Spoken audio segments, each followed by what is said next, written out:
Hey, Andrew, thank you so much for making yourself available. I really, really appreciate you having you on. And I just got to let people know my podcast light has stopped working, which is why I might occur like a little bit blurred. I'm not really blurred in real life. And Andrew, you are a former Conservative MP, but an independent-minded MP. And I just want to let you know, one of the things that struck me about you in listening to interviews that you do is your integrity. And by that, I mean standing for something bigger than yourself out of a commitment to make a difference to people. Well, Rich, it wasn't for me. It wasn't a difficult decision. At the end of the day, I had concerns about um, the government were clearly seeking to authorise them for very small children, under 5, down to babies of 6 months. There's no healthy child of that age had died of COVID anywhere in the world. By that time, I knew that at least 1 in 800, and it's probably 1 in 120 who took them would have died or had a life-changing injury. And that I didn't come into politics or into public life or public service to stand by and let children be killed or injured if I can do anything about it. And I was in a position to do something about it, and I stood up. And they can mock me, they can ridicule me, they can say I'm a conspiracy theorist, but I stopped the government from doing it. Yeah, well, good for you. And not many people get a chance to do something as important as that. And although other colleagues of mine refused to stand up and did know the truth, I wasn't one of them. And I've got a very clear conscience. I was also the MP who exposed the post office scandal a long time ago, back in 2012. And again, that was 2 constituents of mine who came to me with what sounded like a conspiracy theory, which, with a couple of years of investigation, proved to be all true. Yes. Well, Andrew, listen, credit to you for all of that, right? And I would say to people, because not all the members of Parliament did what you did, and not many politicians do what you've done. And I would say to people, I'm going to have the link to Andrew's X, so please do follow him on X, and also a link to his website. I don't know what you do on your website, but certainly follow him on X to keep up to date. Because it isn't just that episode, because you also keep up to date. And well, I spoke out. I was one of the only MPs to speak out in the chamber years ago that obviously zero is all based on flawed science and it's complete fraud. Yes. I mean, once you cross the Rubicon of not towing the party line and doing your own research, I mean, it's quite invigorating. Once you've crossed that line, there really is no way back, because you're supposed to speak in the chamber of the House of Commons as an elected MP without fear or favour. And in my experience, there was a lot of favour for towing the party line, and there was a lot of fear if you didn't. Well, I don't respond very well to bullying or intimidation, and that gave me the chance to speak the truth. And I believe that I will be vindicated on all the issues I spoke out on. Yes, well, I agree with you, and I certainly hope so, because I'm of the same mind as you. So let's have an interview based on that basis. Well, the thing about speaking the truth, right? One of the things that's happened in the last couple of days or so is Elon Musk has been fined, and X has been fined $140 million by the European Union for not kowtowing to their censorship rules. And but he's also been fined personally. Now, you and I both know that the European Union is all about democracy, despite the fact that none of the leaders are elected. and I voted Brexit, just to be upfront about it. I led Brexit in the East Midlands, and we voted in the East Midlands 59-41, on my own constituency of North West Leicestershire 61-39 to leave the European Union. Yes. The EU have got a bee in their bonnet. They want to control the internet and social media, and obviously they can't control Elon Musk and the X platform, which has been a bit of a godsend, a lifeline for the last couple of years. And so they're going to make things as difficult as they can for him. But I mean, Elon Musk is no pushover. He's probably the richest individual on the planet, and it's going to be quite a tussle, I think. He can afford the best lawyers in the world, and he's got President Trump backing him up over free speech. JD Vance comes over and tells the European Union and the UK that we're moving away from them. I mean, you've seen the security document that came out of America this week. They're worried that Europe don't hold their values anymore of freedom of the individual, free speech, and they're worrying whether we're capable of actually being long-term allies for America anymore, which is pretty devastating. That throws everything out of the window that we've based our foreign policy and defence policy on since the Second World War. And I'm not unconvinced that they're not completely right, and that shock is needed to shake those people who are in positions of power, however they've got it, however unelected they may be, to realise that actions have consequences. And I think the action of the EU seeking to censor and fine the X platform and Elon Musk, that will have consequences as well, and it's not going to be good for the European Union. I think if I were to paraphrase what President Trump said to Mr. Zelensky in the Oval Office, you haven't got the cards. They haven't got the cards. No. So how do you think it will play out, like over time? And just to add to that, to what you said, the EU are going to threaten to ban X, I imagine, within the European Union. Thank goodness we left, but I've got a sneaky feeling that Mr. Starmer is not far behind, and that suits the leaders. I mean, I don't know if you saw this week that Chancellor Merz in Germany has reported 5,000 people who criticised him online to the police in Germany for investigation. That does seem very thin-skinned for someone who wants to make their way in politics. It sounds more like the actions of someone who wants to actually be a dictator. Yeah, well, I can see the European Union and the UK becoming more and more like the Soviet Union was, like East Germany used to be. There's still a bit of space right now, but who knows how long it will last. And then talking of Merz, him and Merkel and Macron, and not Merkel, she's not around anymore. It's just the M's. Merz, Macron, and Starmer were meeting with Zelensky today. Now, I have a suspicion it's because what they want to do is they want to bring about peace and liberate everybody, and they don't want to go to war with Russia because it would be dangerous, and they want to buy gas off Russia. Am I going in the right direction, Andrew? Well, that's where we should be going, but yes. No, our leaders have. I completely believe that Merz, Macron, and Starmer are under the influence of forces outside of our countries. I think they're pushing the globalist agenda. They want a war with Russia. Let's just put the groundwork in, and from my own research, where I'm coming from on this, and I've been of this view for quite a long time.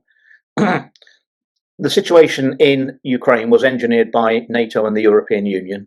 We destabilized their government in 2014, placed our own people in there to gain influence over a country which has always been seen as in the sphere of influence of Russia. We should remember that at the end of the Cold War in 1991, the deal we did with the then Soviet Union as it was falling was that if they allowed East Germany to reunite with West Germany, we would not move the European Union or NATO 1 inch further east. Well, while Russia has been in turmoil after the fall of the Soviet Union, we took advantage of that situation and we pushed European Union and NATO 1,000 miles nearer to Moscow, in breach of the Minsk agreements that we'd signed with them, which politicians who've gone now have admitted they had no intention when they signed those treaties with Russia to agree with them, to abide by them. So there won't be a lot of trust on the Russian side of us. What Russia has said for 3 decades is that they were never going to allow Ukraine into NATO and have NATO missiles on the Ukraine-Russian border, which could be in Moscow in 10 minutes. And if you cast our mind back in history, America in the 1950s, we had a situation, the Cuban Missile Crisis, where the then Soviet Union had placed nuclear missiles in Cuba 90 miles off the Floridan coast, off the coast of America, and that nearly led us to a Third World War. Well, I think the part of diplomacy is people have to be able to put themselves in the other person's shoes, and what's sauce for the goose is also sauce for the gander. We can't say the Russians haven't warned us. There was only ever 2 outcomes of the war in Ukraine, and I've got a lot of evidence that the puppet regime that we placed in Ukraine in 2014 were carrying out pretty much atrocities against the Russian-speaking minority in eastern Ukraine, mostly in the Donbass. And I think the Russians have shown a lot of restraint. What we've been doing for the last few years, not only NATO, it's a proxy war, and Boris Johnson admits it's a proxy war. That war could have been ended 4 weeks after it started. The Istanbul Agreement, brokered by President Erdogan and Prime Minister Netanyahu's predecessor in March 2022, was initialed, and that's why the Russians withdrew. But Boris Johnson was sent over by Joe Biden to tell the Ukrainians that they couldn't have a peace agreement after 4 weeks. They had to fight on. And by supplying them with a lot of weapons, we have perpetuated the war and the killing and the destruction. Now, it turned into a war of attrition. And in a war of attrition, you can't see a situation where a country of 145 million versus a country which initially had a population of about 44 million, who the winner's going to be. It's going to be Russia. The population in Ukraine now is down to probably something around 20 million. Those are people who've died during the war, and the majority have actually left the country. And there's not much for them to come back to. The destruction is such that effectively, by being the proxy of NATO, we have destroyed the country of Ukraine. And I don't think many of those people who've moved to other countries will want to return, because there's not much for them to return to. No. We're still telling them they've got to fight on. And there's a lot of political capital by previous prime ministers in the UK, Rishi Sunak, Boris Johnson, but now Keir Starmer, Macron, Merz. They've put a lot of political capital behind this proxy war, which is going badly. The Ukrainians are running out of soldiers, they're running out of materials, they're running out of land, and they're running out of time. But I mean, at the end of the day, I think there was only ever going to be two outcomes: either Russia wins or we have the Third World War. Because this is existential to the Russians. They've said, you can't have Ukraine, and we're not having your missiles. They're not going to be in NATO. You can't have their missiles on our borders. And the question is, are our leaders going to take us to war with Russia? And I think they would like to. Russia's the largest country in the world, and it has somewhere between $75 trillion and $90 trillion of natural resources identified within its borders. So Russia's only a population of 145 million. The NATO countries, the chances of Russia wanting to attack NATO, NATO's combined population is 975 million. We outnumber them 7-1. It would be suicide for Russia to invade a NATO country if we enacted Article 5 and declared war on them.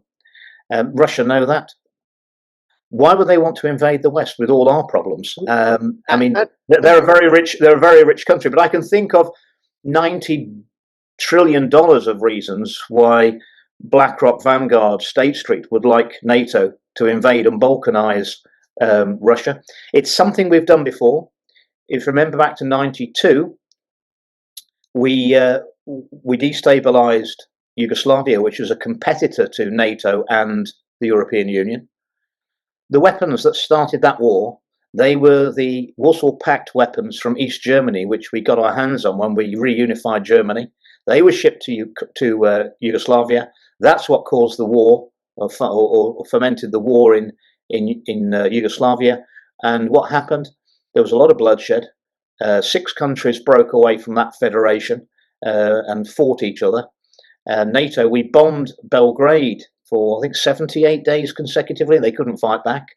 And we forced them to give up Kosovo from the Serbian borders, to create a new country, effectively. No respecting 4 countries' borders in those days. And then NATO and the European Union picked off the bits we wanted. That's what the plan is for Russia, to balkanize it and to take its resources. And Russia know all this. And that's why they've shown such restraint. Because let's not beat around the bush. All those missiles that we've sent to Ukraine, the Storm Shadow missiles, we never trained the Ukrainians to fire them. They're being fired by UK technicians. We'll call them technicians. I suspect they were in our military only a few months ago. They're aimed using our guidance systems and our satellites, The Americans have done the same with their ATACMS, and the French have done the same with their Scalp missiles. So it's been our personnel in Ukraine with our missiles firing them into Russia. Now, if the Russians had a pact with the Scots and they decided they'd place their missiles with their people, firing them out of Scotland into England, would we be at war with Russia? I think we would. And I don't think the Americans would take that if they were firing them over the Mexican border or the Canadian border. I think we have to put ourselves in the situation. So, and I think our leaders, the leaders we've got currently, they're all very unpopular because they've been pushing the globalist agenda of zero. They've been deindustrializing it, making the cost of living very expensive, increasing our taxes, in line with the Agenda 2030, the United Nations goals, which are basically a globalist plan to take away freedoms from the people and control us. So that's made them all very unpopular. They would all like to be in a position in an emergency, such as a war, where they could cancel elections. Yeah, we've seen Starmer. He cancels elections at the drop of a hat. Yeah. Of course, we've got Tony Blair's Civil Contingencies Act, I think from 2003, on the statute book. It's never been invoked. That would allow him basically to declare martial law. And I think he'd do the same if there were civil disturbances at home. And I'm not unconvinced that the government we've got aren't pushing the people deliberately to cause civil disorder, so they have an opportunity to have another crackdown again and take away freedoms, human rights, and also they'll have the ability to cancel elections indefinitely. Yes, and I just want to come in there and then we can begin again, because there's something I want to mention, and I don't know if you're aware of this or not, but it's a process that I know many people have used, that I've used. It's notaxforwar.com. I don't know if you've heard of it, set up by a guy called Chris Coverdale, who's an anti-war campaigner, and what he discovered is the UK is a signatory to international conventions against genocide and against the funding of terrorism. Yep. International treaties don't apply unless they've been ratified, converted into domestic statute, which has happened in the UK with the International Criminal Court Act and the Terrorism Act. In combination, what that means is it's a criminal offence to give any money to any local or central government agency, directly or indirectly, if we have reasonable cause to believe, if I have reasonable cause to suspect, which I do, that some of that money will be used for genocide, war crimes, crimes against humanity, and acts of terrorism, either directly or indirectly to facilitate those or fund them. And as evidenced by the UK government's policies with regards to Ukraine and Yemen and Israel, as well as, I suppose, the policies that they're doing, because they're always building arms to sell them to nefarious regimes that then go around causing acts of terrorism and killing people. So then if HMRC ask me, so if I can tell you what the process is, right? Because, Andrew, forgive me, I do want to use your name to get the word out about this. Right? I am aware of the process, and I know it works, and I've spoken to people who've used it, and there's no doubt that crimes against humanity are being committed against the British people during the pandemic rollout, and people around the world.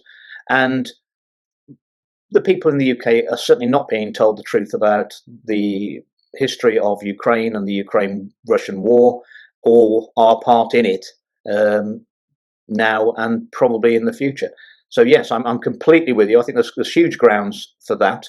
And I myself resent paying any tax to a government that's working against the people.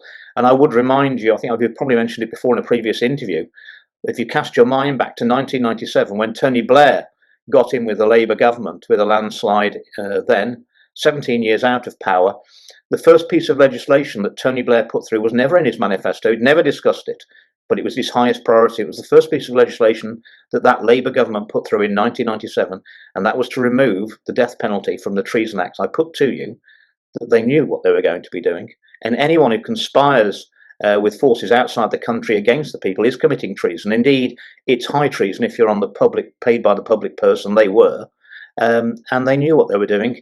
And I'm afraid that every prime minister of different colours who've represented us since Tony Blair, I believe they've all committed treason against the people. High treason. Yes, and Starmer's certainly doing that, cancelling elections, digital ID, wants to stuff the House of Lords with his appointees, So there's no moderation there, and that will make it easier for them to go through with things like the assisted murder bill, aka assisted suicide, but this government murder bill. And just, I just cannot believe the direction this government is taking us.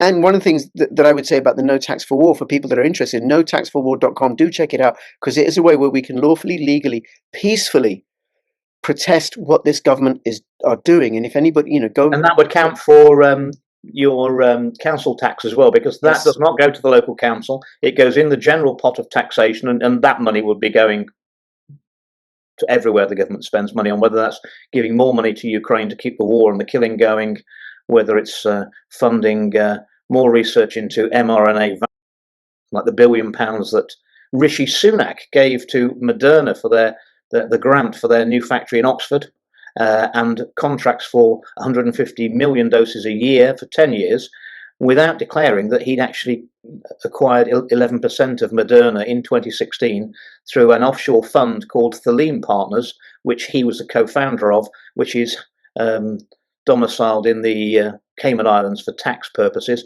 I actually wrote to Rishi Sunak with a letter before action in January this year, where I laid out all his crimes. And that was the perfect opportunity for him to come back and say, Andrew, there's no truth in any of this. What I can tell you, Rich, is that he couldn't, because it's true, and I've got the paperwork to prove it. Wow. We've been sadly let down by politicians across the board. One thing I'm very concerned about is that people think that the system we've currently got, our governance system, the system that's got us into the mess we're in today with zero, the war in Ukraine, the pandemic response, and the taking away of freedoms, that's going to get us out of it. I'm afraid it's not. That the system we've currently got is completely skewed towards the elites. It's not there to serve the people. And what worries me is that no one's saying that we need a different system. And I don't think the system we've got currently is going to get us out of it. And anyone playing in the current party system and the politics and the Westminster system we've currently got is playing in a game that the people can't win. And that's why we need a fundamental change to the way we carry out governance in the UK, and I believe in the so-called developed world. Yeah. So what can we do? How do we go about causing that? Well, I think a tax famine for the government would be a good point. Tax revolts do have a noble and successful history.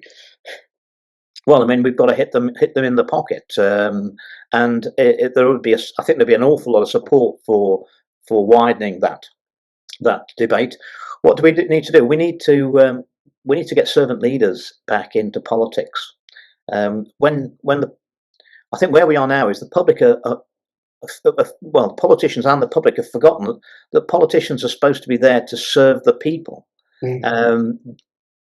They're the servants of the people. They're not their masters, and I don't think it feels like that anymore. I think people are scared of what the government's going to inflict on them next.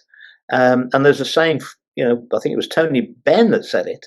That when the people are scared of the politicians, that's tyranny, and I think that's where we are. And when the politicians are scared of the people, that's democracy. Well, yeah. We need to get to the latter, and we're going to have to flex a bit of political muscle. But I don't see a vehicle currently out there that's going to deliver this. It's going to have to come, but it's not on the table at the moment, as far as I can see. No. Well, a couple of things then. The one is I recorded a video with Graham Moore from the English Constitution Party, and he did a great video, a 9-minute video on his Rumble channel, about there's a certain section of the Bill of Rights, which translated into modern English says there can be no derogation of these rights.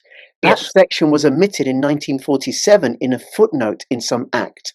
That was the Labour government that got in after the Second World War, sought to dilute that, and that is illegal because they went against those fundamental rights. What I think we are going to need is we're going to need a written constitution in the UK, and we're going to need an English, a Welsh, a Northern Irish, and a Scottish Bill of Rights. They can be the same, but that just protects the people should there ever be any devolution of powers in the future, that they'll all be protected equally. We did have the English Bill of Rights.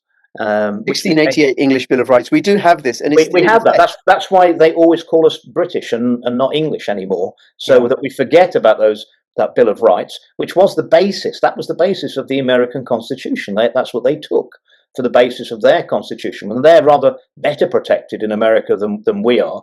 And the fact is, our current politicians, and for some time, they've been driving a coach and horses through the English Bill of Rights, and rights can never be given away. You can't sign them away.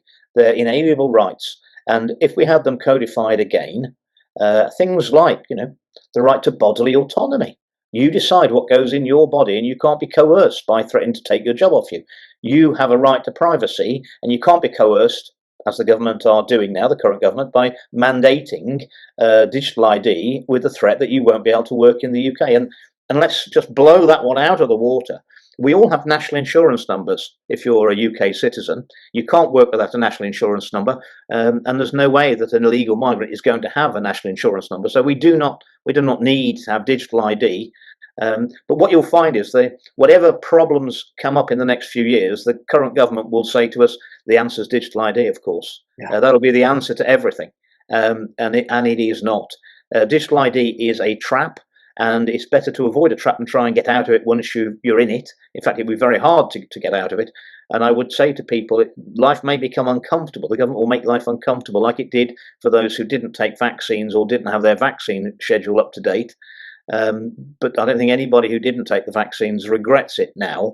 That level of discomfort is to protect your freedoms, your neighbours' freedoms vicariously, your children, your grandchildren's freedoms, because this is a one-way street. Once we sign up for this, it'll be we're inflicting it even on future generations of our nation unborn. We'll be giving away their freedoms, and that's not ours to give away.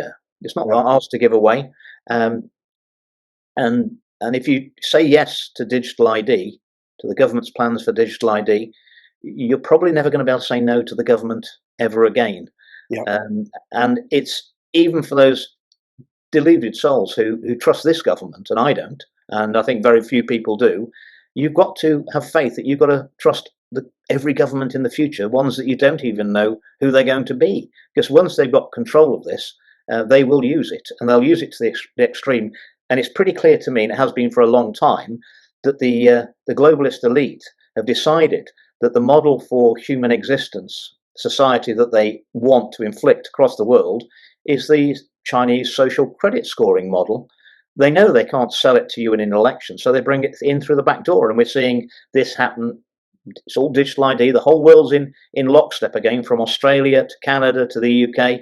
It's digital ID. Well, whenever our governments are in lockstep on a policy, it's never good for the people, in my experience. No, absolutely. And that was one of the things I noticed in 2020, how all these governments of different political persuasions, or assumed difficult political persuasions, were all doing the same. It's got a ring of safe and effective about it. Yes. And of course, I researched that, and it turned out that safe and effective was the marketing slogan for thalidomide in the late 1950s and early 1960s, and we know what that was. In fact, Big Pharma are precluded from describing their products as safe and effective under law without caveats.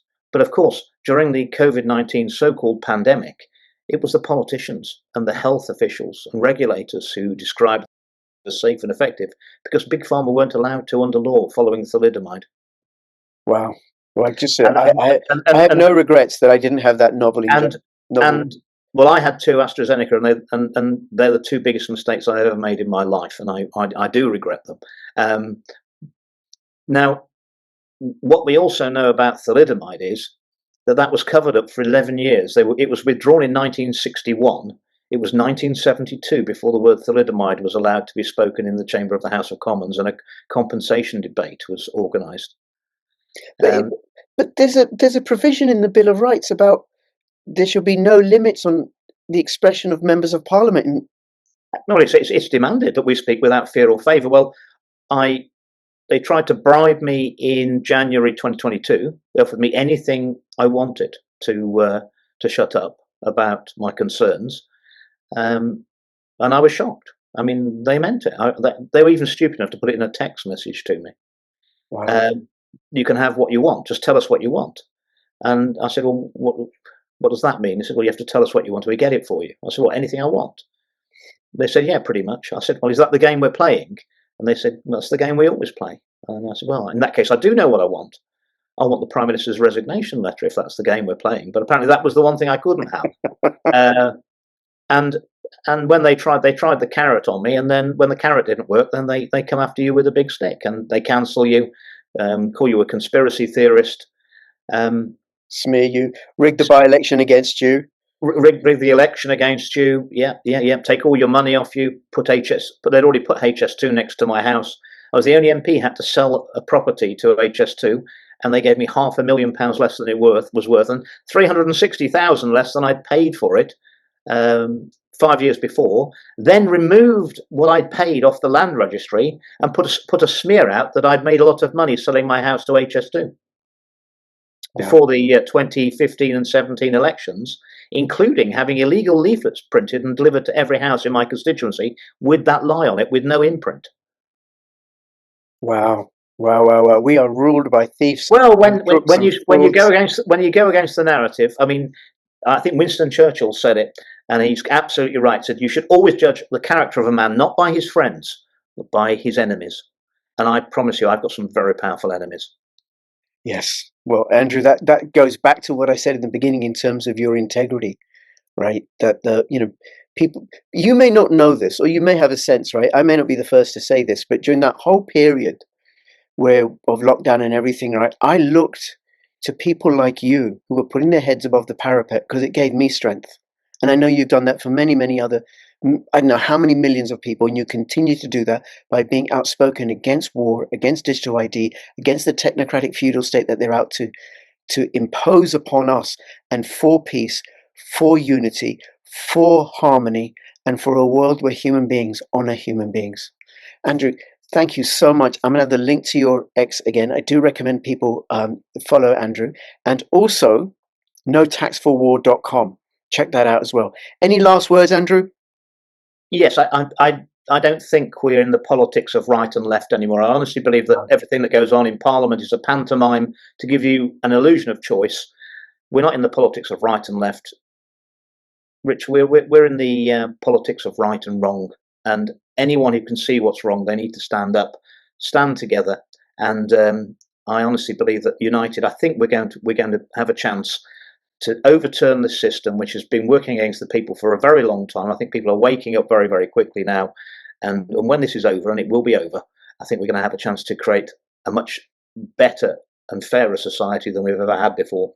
Absolutely. And they're pushing harder and harder and harder and faster because they're running out of time and because they're failing. They don't want to put the jackboot of digital ID on the people because they're not waking up and not aware of what's going on. They're panicking, and the more they panic, the more they push, the more it wakes people up, and they're in a bit of a doom loop, I think, quite honestly. Yep. Andrew, thank you so much. Really, really appreciate it. Everybody, please share this video far and wide. Go check out Andrew. Season's greetings and God bless. Season's greetings and God bless. And by the way, I just want to say, just as a Muslim, it's nonsense that Muslims are offended by Christmas. Have a great Christmas, everybody. I hope, whether you're Jewish or Hindu or whatever, have a great time. Have a great Christmas. And to you, Andrew. Thank you very much. Bye-bye.